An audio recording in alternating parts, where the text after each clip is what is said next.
जय हिंद। आज के इस वीडियो में हम जानेंगे कि आपके घरों तक जो पहुंचने वाली जो सप्लाई होती है, वोल्टेज होती है, वह कितनी बार परिवर्तित किया जाता है उस वोल्टेज को। मतलब जो इलेक्ट्रिसिटी वहाँ से ट्रांसमिशन लाइनों से माध्यम से, मतलब जनरेशन स्टेशन से जब वो चलती है इलेक्ट्रिसिटी, तो वहाँ से कंज्यूमर के घर तक पहुँचने में, मतलब आपके हमारे घरों तक जो इलेक्ट्रिसिटी है वो पहुँचने से पहले कितनी बार उसका परिवर्तन किया जाता है।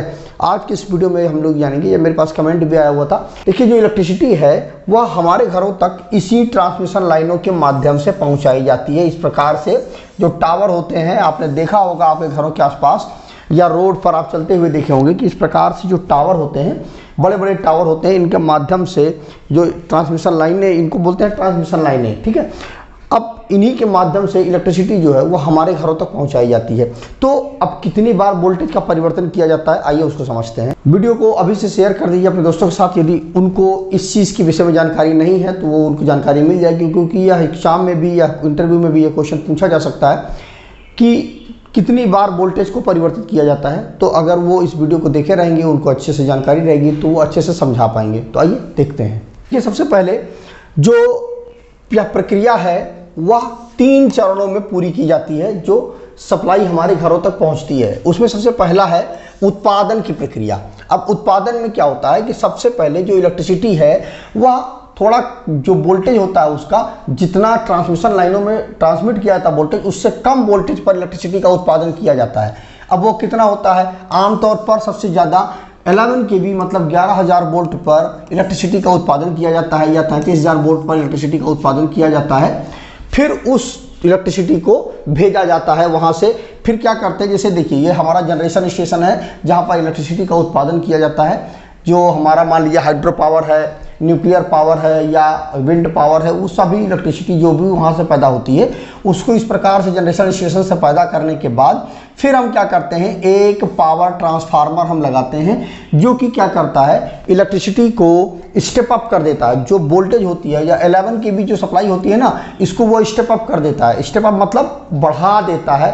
अब वह 11 kV मान लीजिए सप्लाई आ रही है, ठीक है। अब इसको बढ़ा करके मान लीजिए 132 kV कर देगा, ठीक है। मतलब हमें जितनी ज़रूरत होती है उसके अनुसार, जितना ज़रूरत होता है उसी प्रकार से वो वोल्टेज को बढ़ाता है। 132 kV बढ़ा देता है या 220 kV हमने उससे करवा लिया, तो इस प्रकार से वोल्टेज को स्टेप अप कर देता है। और फिर इन्हीं जो मैंने आपको दिखाया था, इन ट्रांसमिशन लाइनों के, मतलब ट्रांसमिशन टावर जो होते हैं, इनके माध्यम से जो इलेक्ट्रिसिटी है वो ट्रेवल करती है और उसके बाद जो ट्रांसमिशन जो सब स्टेशन होते हैं वहाँ पर लाया जाता है इस इलेक्ट्रिसिटी को।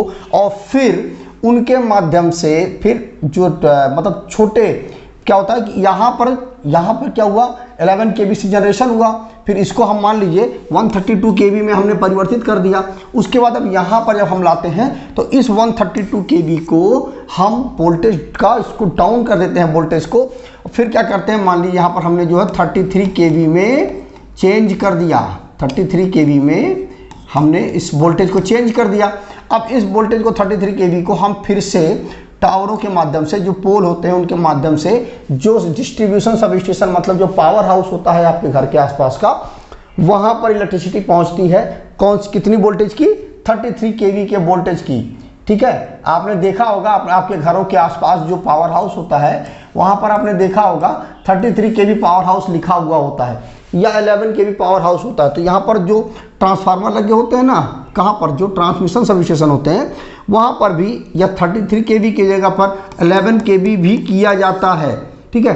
तो वह सब स्टेशन में भेजा जाता है जो आपके घरों के आसपास होता है, पावर हाउस जो होता है, इस प्रकार से वहाँ पर भेजा जाता है। फिर वहाँ से ये जो सप्लाई होती है, या एक मान लीजिए 33 kV है तो इसको 11 kV बना दिया जाता है, या 11 kV है तो उस 11 kV को सीधे सीधे जो भेज दिया जाता है। और फिर आपके घरों के पास जो ट्रांसफार्मर लगे हुए होते हैं उन ट्रांसफार्मरों में सीधे सप्लाई दी जाती है। तो ये ट्रांसफार्मर जो होते हैं वो 11 kV बाई 415 वोल्ट या 220 वोल्ट के ट्रांसफार्मर होते हैं।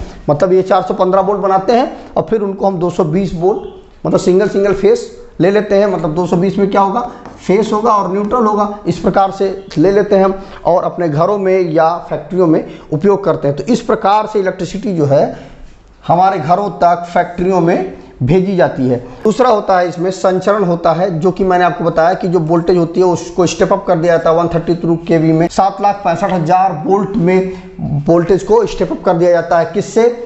स्टेप अप ट्रांसफार्मर की मदद से। जैसा कि मैंने आपको बताया ये ट्रांसफार्मर है हमारा, इसकी मदद से किया जाता है।